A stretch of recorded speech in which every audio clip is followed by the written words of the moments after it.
चलो चलो चलो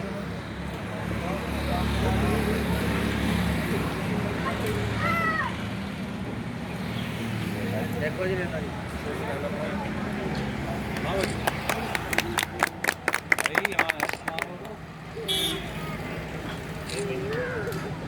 बड़ा चल रहा हाँ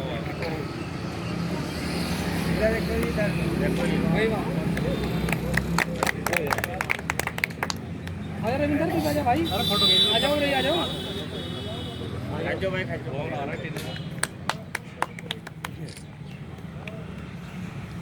भाई सभी लोग बारी बारी से प्रधान जी का स्वागत करें जी जी जी जी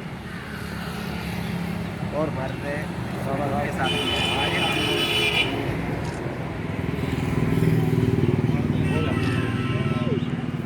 कर दो फिर पूरा समर्थन और क्या जब ये 24 घंटे ही रहते जो टाइम देगा वो सब है ना भाई लटका दो समर्थन नहीं चलता यहाँ समर्थन तो बदलता है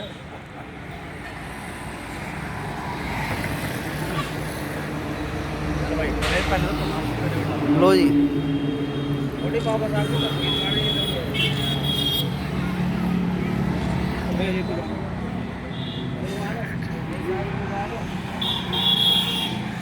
लो बाबा जी पकड़ना मैं भी जरा आपने चढ़ा देना हाँ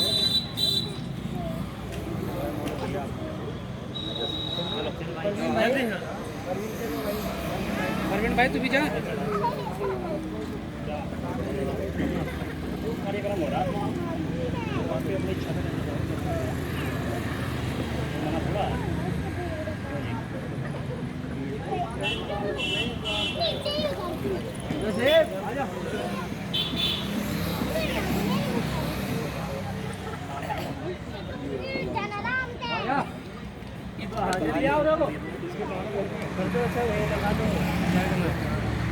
पापा जी बना देखो मोनू भैया प्रधान जी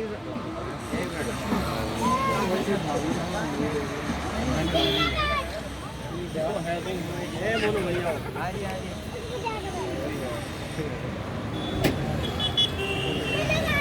पापा जी जरा इधर चलो एक प्रधान जी इधर हो जाओ ठीक हो जा पापा जी इधर घुमा दो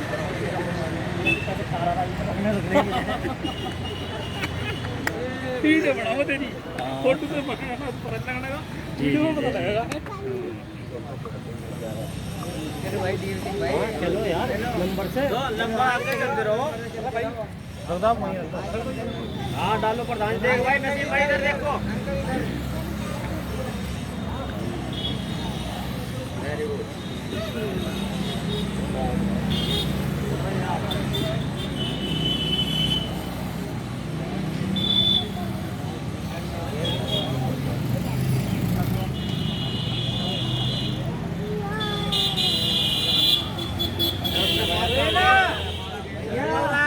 आ जाओ बस आ जाओ मोनू एक फोटो ले ले प्रधान जी का नहीं था उधर भी दो साइड में पर ही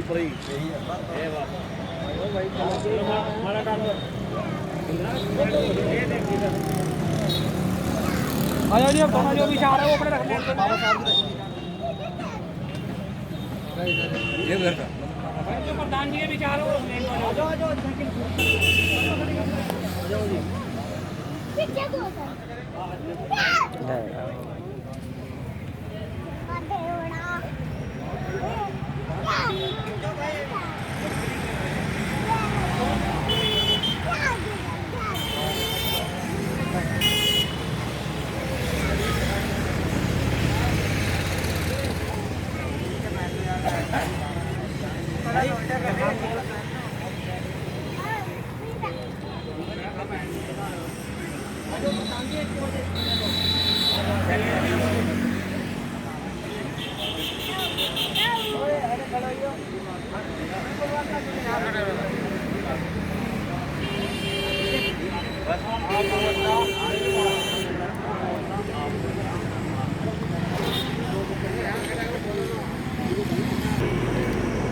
सबसे पहले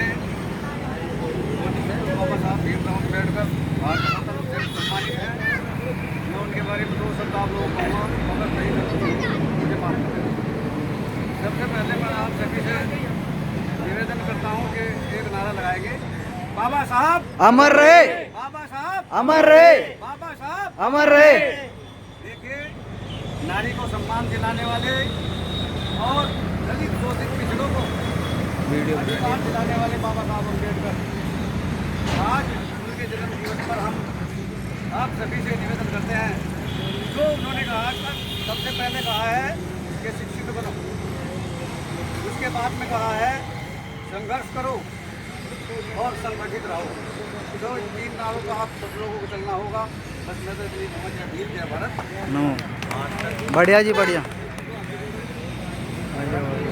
आप अपने 2-4 शब्द रखें, आप अपने विचार व्यक्त करें, अपने विचार व्यक्त करें। मास्टर जी कोई बात नहीं, सीखा सब सीख जाएंगे।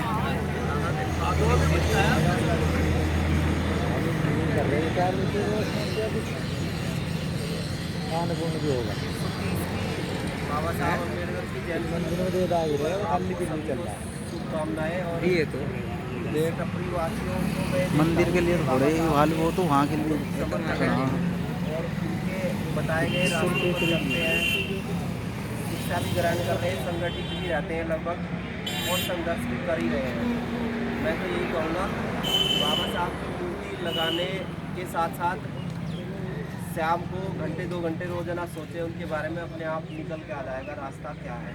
और जो आदमी आज के समाज में, आज के समय में सफल नहीं हो पा रहा, तो वो बाबा साहब का अनुसरण तो कर नहीं रहा, जहाँ तक मुझे लगता है।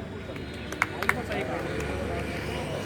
अगर आप कहीं ना कहीं समाज के लोगों की हम पूछ सकते हैं अपनी, तो आप ये समझिए आपका प्रेम बाबा साहब की टाइम में से है, क्योंकि उसके लिए बहुत बड़ा आपको कहीं ना कहीं रोजाना कुछ न कुछ कर्म भी करना होता और सही दिशा में कर्म करना होता, सही विचार अपने होते हैं।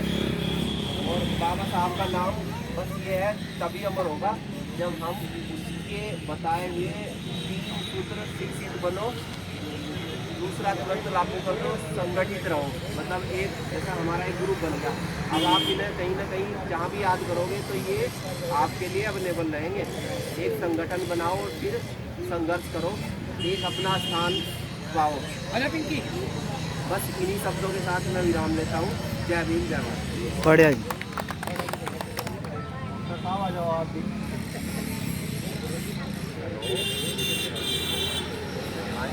थोड़ा वॉल्यूम तेज कर दियो अपना। सभी को जय भीम, जय भीम का बोल होता है। आदरणीय सम्मानित एवं सहस्राज के लोग जो यहाँ पर एकत्रित हुए हैं, आज भारत रत्न बाबा साहेब डॉक्टर भीमराव अम्बेडकर जी के 130वें जन्म दिवस पर जो एक हमारे टपरी अड्डे के लोगों ने जो एक छोटा सा कार्यक्रम रखा है, उसी को ध्यान में रखते हुए आज हम बाबा साहब के जन्म दिवस को इतने हर्षोल्लास से मनाते हैं कि देश के अंदर चाहे वो कानून से संबंधित मामला हो, चाहे वो समाज से संबंधित मामला हो, चाहे वो एजुकेशन से संबंधित मामला हो, बाबा साहब अकेले दलितों के ही नहीं थे, वो सर्व समाज के थे। उन्होंने सर्व समाज के लिए अपने संविधान में सबके लिए कुछ ना कुछ प्रावधान किया है। आज हमारे देश में जो दलितों को, ओबीसी के कैटेगरी को और जो समानता का दर्जा दिया है, सब लोगों को मिलजुल कर हर कार्यक्रम में अपनी सहमति, अपनी भागीदारी देने का जो कार्य किया है वो और किसी ने नहीं किया है, वो ओनली बाबा साहब डॉक्टर भीमराव अम्बेडकर जी ने किया है। और इस देश के अंदर आज हमारे देश में जो हमारे राज्य में उत्तर प्रदेश के अंदर जो पंचायती राज के द्वारा जो चुनाव किए जा रहे हैं, पंचायती राज विभाग में चुनाव चल रहे हैं, इस चुनाव के अंदर भी 33% आरक्षण महिलाओं के लिए, सामान्य के लिए 50%, 49% है, सभी के लिए अलग अलग से जो प्राविधान किया गया है वो बाबा साहब के कलम से ही सभी को किया गया है, सर्व समाज के लिए कहा गया है। कुछ लोग आज समाज के लोग ये कहते हैं कि ओनली दलितों के लिए ही बाबा साहब ने कार्य किया है, ऐसा बिल्कुल भी नहीं है। बाबा साहब डॉक्टर भीमराव अम्बेडकर ने सर्व समाज के लिए कार्य किया है। उन्होंने अपने परिवार, अपने समाज, अपने घर को जो समर्पण करने के बाद इस देश के लिए ये संविधान, ऐसा संविधान दिया है कि पूरे विश्व में ऐसा संविधान किसी भी देश का नहीं है। इतना मजबूत संविधान है, कानून इतना ज़बरदस्त कानून बनाया गया है, हर आदमी को बराबरी का, हर आदमी को बैठने का, हर आदमी को अच्छे कपड़े पहनने का जो अधिकार दिया है, वो बाबा साहब के द्वारा ही मिला है। हमने कहा किसी के द्वारा कुछ बातें बहुत हैं कहने के लिए, बहुत बातें हैं, लेकिन समय का मेरे पास बहुत ही अभाव है। इन्हीं शब्दों के साथ जय भीम, जय भारत, नमो बुद्धाय।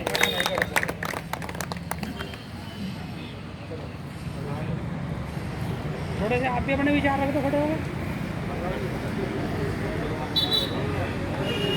आ जाओ नहीं, ये मानने से नेताजी अगर मुझे मैं उनका अनुरोध करता हूँ कि कभी अगर वो भी आए और कोई विचार रखें। सीख जाएंगे पहली बार ही तो। पहली बार में तो फिल्म में उतरे।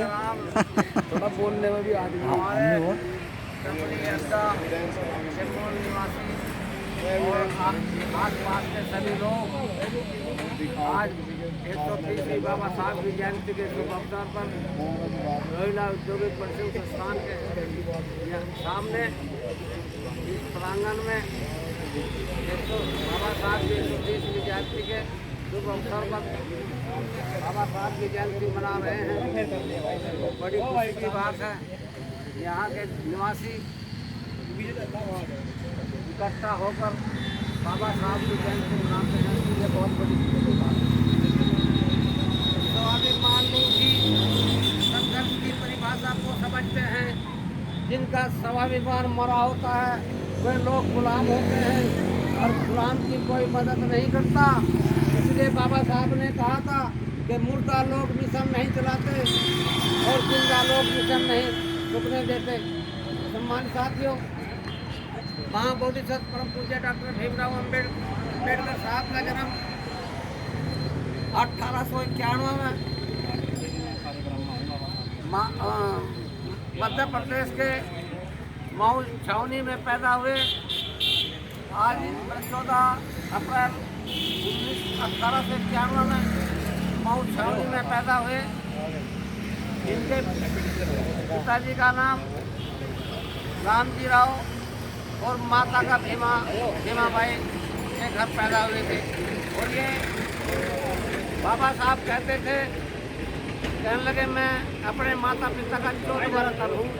और मैं जो है शिक्षा ग्रहण करने के बाद ये बाबा साहब से 1915 में लंदन से बैरिस्टर की शिक्षा प्राप्त करने के बाद यह भारत आए।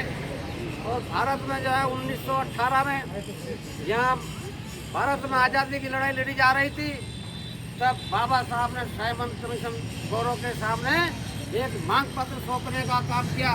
और उस मांग पत्र में 4 मांगे थी।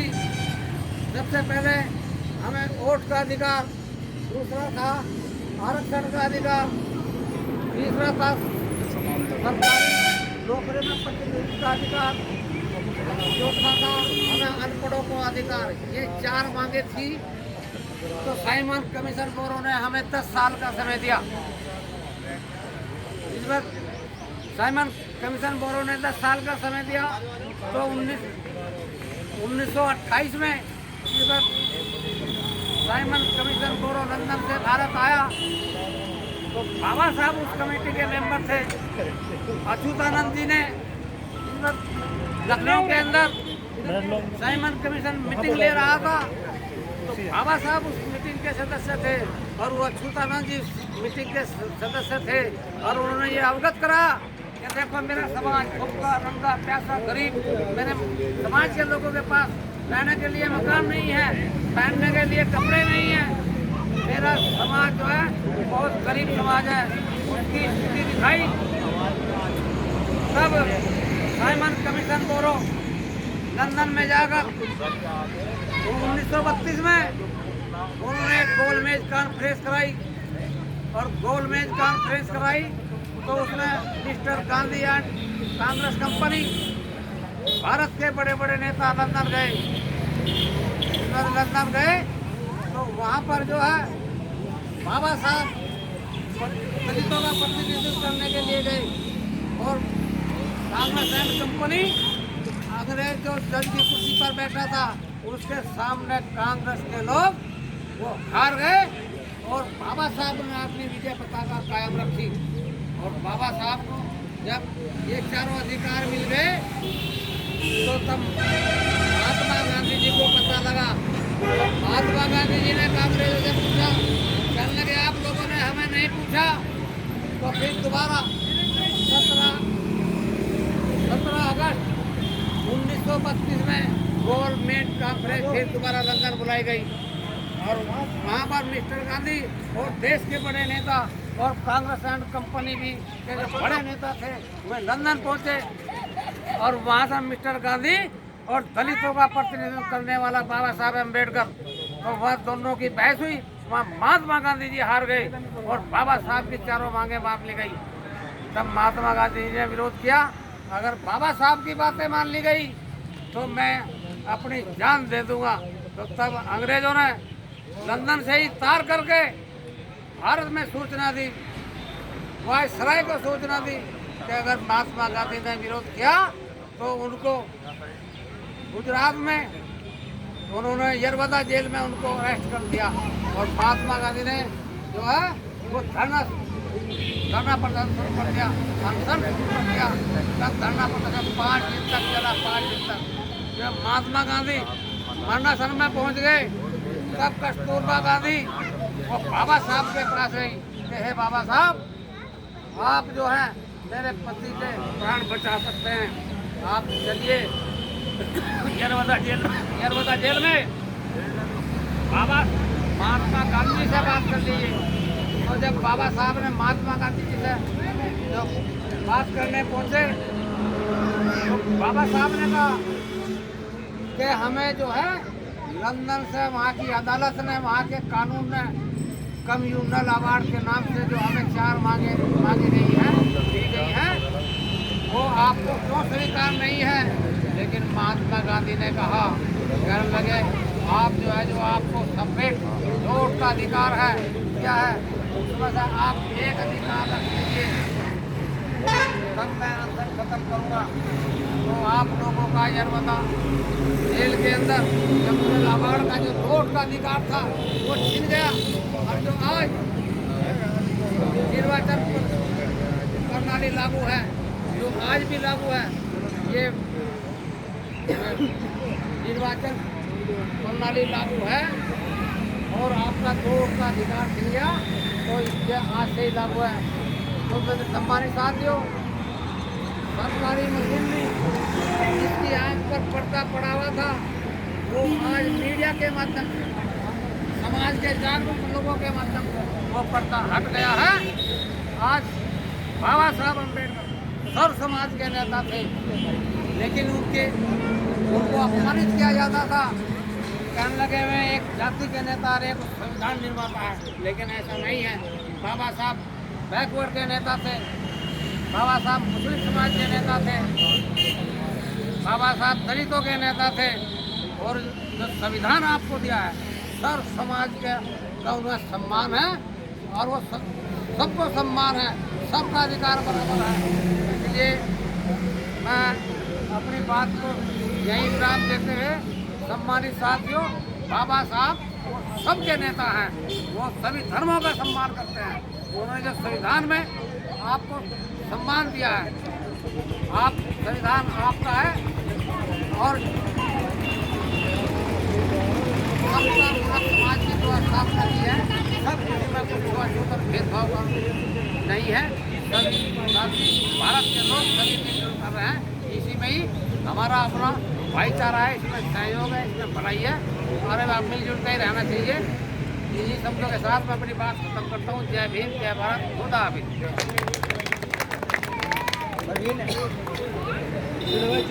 प्रोग्राम की जल्दी करो, चलो बढ़ाओ प्रोग्राम, चलो बैठो सरदार दादा, यहाँ चलो बैठो। डॉक्टर बाबा साहब को सशक्त नमन करते हुए और आप सभी के सभी दोस्त जा रहे हैं, क्योंकि आज हमारे यहाँ पर एकत्रित होने का जो भी प्रोग्राम है वो किस लिए है और क्यों है पता हम ही सबको है कि वजह क्या है, लेकिन बस थोड़ा सा ये है कि कभी अपने जहन में नहीं रहते। अब प्रचार तो बहुत हो चुका, प्रसार की ज़रूरत है, मीन्स एक्सेप्ट करने की ज़रूरत है। जो बातें हमारे शब्दों में हैं वो व्यवहार में लाने की ज़रूरत है। बाबा साहब ने, हम बाबा साहब का जन्म दिवस मना रहे हैं बाबा साहब ने अपने जीवन में जितना भी संघर्ष किया है, कभी उसकी किसी के सामने कोई सम्मुख शिकायत की है? वो अकेले ऐसे इंसान थे जिसने हर कदम पर हर तरह से अत्याचार को सहा है, हर कदम पर हर तरह से अत्याचार को सहते हुए भी, लेकिन अपने जीवन का सिर्फ एक ही लक्ष्य बनाकर, उनकी लड़ाई किसी जाति धर्म विशेष वर्ग के लोगों से नहीं थी, सिर्फ सम्मान पाने के लिए थी। एक दबा कुचला समाज जिसे जीने का आधार नहीं, जिसके जीने का अधिकार नहीं, जिसे खान पान पर आकर्षित है, जिसके रहन सहन पर आकर्षित है, उसे सम्मान की स्थिति मिल जाए। इसी प्रचार और प्रसार को आगे बढ़ाते हुए बाबा साहब ने इसी के प्रति अपना संपूर्ण जीवन समर्पित किया, और वो यही आधारशिला हमें देकर गए कि हमें भी उन्हीं के शब्दों को फॉलो करके उनके विचारों को सबसे जरूरी है। किसी भी मसीहा पीर पैगंबर को मानना और बात है, और उसके शब्दों को मानना और बात है। दोनों में बहुत अंतर रहता है, लेकिन महत्व जब भी रहा है उनके विचारों का रहा है, और हमें भी बाबा साहब के विचारों का अनुसरण ही करना है। बाबा साहब ने जीवन में जितना स्ट्रगल किया उतना हम आम आदमी नहीं कर सकते, नहीं सहन कर सकते। छोटी छोटी सी दिक्कतों के पीछे भी हम उनकी जो सिखाई है, जो सिखलाई है, एक बहुत बड़ा टारगेट हमारे सामने रहता है, लेकिन हम क्या करते हैं, सिर्फ एक छोटी सी बात पर हमारी लड़ाइयाँ होती हैं।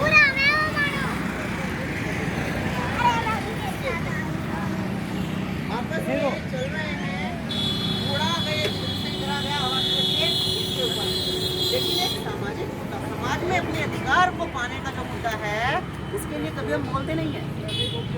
हमेशा दूसरों की आवाज़ का अनुसरण करते करते है, जैसा दूसरे ने कह दिया, लेकिन कभी अपने आप को, अपने विचारों को करने के लिए ना तो कभी मौका मिल पाया और ना कभी हम बोल पाए, और वही मनोस्थिति मनोदशा आज भी बनी हुई है, क्योंकि समाज में ऐसे ही जागरूक इंसानों की जरूरत है। बाबा साहब हमें जो देकर गए उतना ज़्यादा हम कमा नहीं सकते, लेकिन जो वो देकर गए अगर हम उसको बचा पाए तो यही हमारे आने वाली पीढ़ी के लिए हमारा योगदान होगा। बाबा साहब ने अपने जीवन में सबसे पहले यही बताया था, शिक्षित बनो, संगठित रहो और संघर्ष करो। ये 3 शब्द बहुत मायने रखते हैं, बहुत बड़ी बात इन शब्दों के अंदर समाहित हुई है। शिक्षित बनने के बाद ही एक ऐसा समाज और ऐसा मस्तिष्क विकसित हो सकता है जो क्या अच्छा है क्या बुरा है समाज के प्रति, उसके बारे में सोच सकता है। उसके बाद हमें मेजॉरिटी चाहिए। मेजॉरिटी कब होगी? जब हम एकत्रित होंगे। अगर हमारे अंदर मिलवर्तन की भावना नहीं होगी, भाईचारे की भावना नहीं होगी, तो समाज कैसा रह जाएगा? किसी भी समाज में कोई भी विकास तभी होगा जब अपनेपन का, मिलवर्तन का साथ होगा। उसके बाद संघर्ष, जब संगठित होंगे तभी संघर्ष कर पाएंगे, क्योंकि एक अकेली को लकड़ी को तोड़ना आसान है, लेकिन एक लकड़ी के गट्ठे को तोड़ना बहुत मुश्किल बात है। तो इसलिए जब हम एकत्रित होंगे, संगठित होंगे, अगर एक अकेला आदमी कितनी भी अच्छी बात बोल दे उसके कोई मायने नहीं है, लेकिन अगर 10 आदमी एकत्रित होकर एक ऐसी बात भी कहे जिसका कोई आधार ना हो, वो भी मान्य होती है, क्योंकि एकता में शक्ति है। और हमें बाबा साहब यही सिखा के गए थे कि तुम जब तक इकट्ठे रहोगे और साथ में रहोगे तो कोई भी ताकत, क्योंकि ये प्रजातंत्र है, बाबा साहब जो दे के गए हमें प्रजातंत्र दे के गए। आज हम चुनाव के मैदान में खड़े हैं यहाँ पर, उसका भी मेन टारगेट यही होता है। हमारी जो प्रजातंत्र शक्ति है वो ऊपर से नीचे की तरफ और नीचे से ऊपर की तरफ, ऊपर से नीचे की तरफ एक्सपेंडेड है, ये और नीचे से ऊपर की तरफ कंसिडेंटेड है, जुड़ी हुई है आपस में। जब एक पीएम बनता है, वोट किसका डलता है? आम आदमी। अगर आम आदमी वोटिंग नहीं करेगा, इलेक्शन डिक्लेयर नहीं हो सकता। जहाँ पे ये प्रॉब्लम आ जाती है कि यहाँ पे किसी वोटिंग में प्रॉब्लम हो गई, पूरा का पूरा वोट कैंसल, कोई काउंटिंग नहीं होती, क्योंकि एक पीएम को बनाने की शक्ति हमारे अंदर है। लेकिन हम कभी अपने आप को और अपनी शक्ति को नहीं पहचानते, हमेशा दूसरों का अनुसरण करके चलते हैं, इतना नहीं सोचते कि कोई हमारे लिए क्या बात कह रहा है और हमारे लिए कोई बात कितनी फायदेमंद हो सकती है। लोग हमें 1 रुपये का प्रलोभन देते हैं और हमारे हिस्से के 1 लाख ₹1 का प्रलोभन देकर हमें 1 लाख खा जाते हैं, और हम क्या सोचते हैं कि उन्होंने तो हमें ₹1 दी। ये देश हमारा है, समाज हमारा है, इसके अंदर जो भी कुछ है वो सब हमारा ही है, हमारे ही लिए है। जरूरत यह है उसको सही तरीके से और सही विचारों के साथ हम कैसे यूज कर पाएंगे, क्योंकि हमें उन व्यक्तियों का नहीं पता है। हम अपनी बात कह देते हैं, लेकिन हमारी बात का कोई तर्क और कोई आधार नहीं होता। सबसे बड़ी बात इंसान का कर्म बोलता है।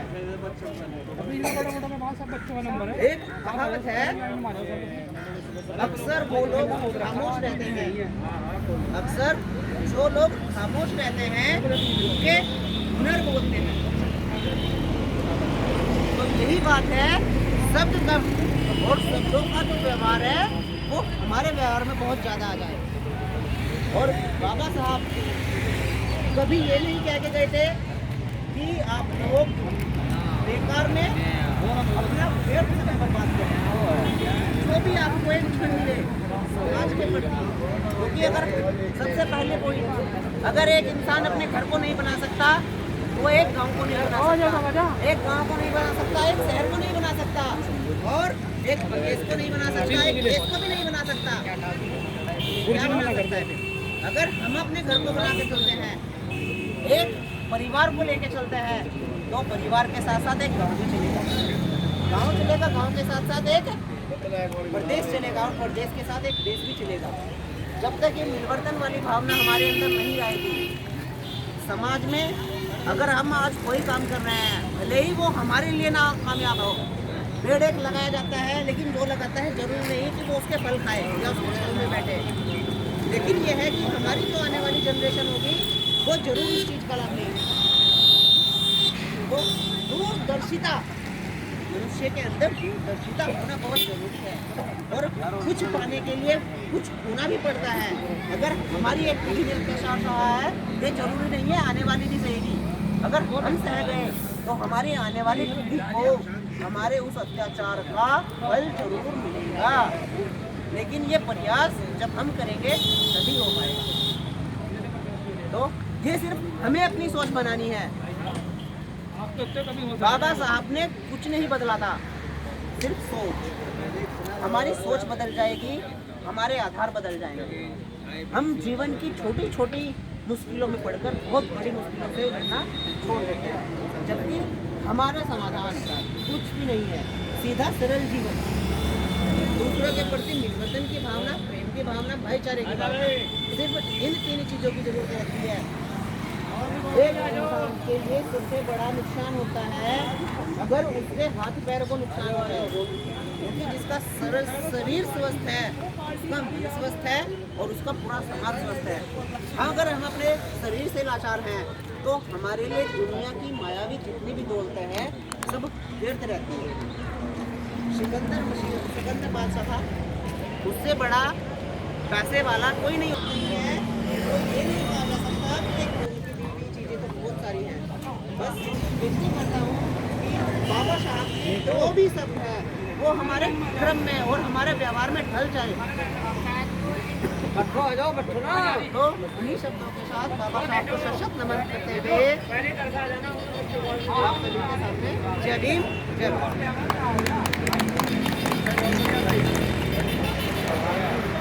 और मान लिया बाप आ जाए।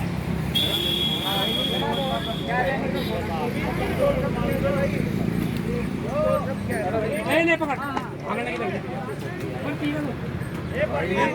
बाबा साहब ने एक बात और कही थी, पढ़ाई वो शेर है जो इसे पढ़ता है वो दहाड़ता है। इसलिए पैसे की तंगी हो, 2 रोटी कम खा लो, लेकिन बच्चे पढ़ाओ। बहुत बढ़िया मास्टर जी।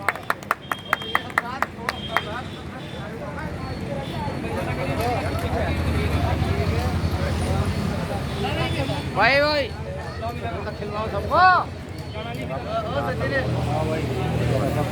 सबको कटोरिया में रखी, इसके पीछे ऊपर रखी।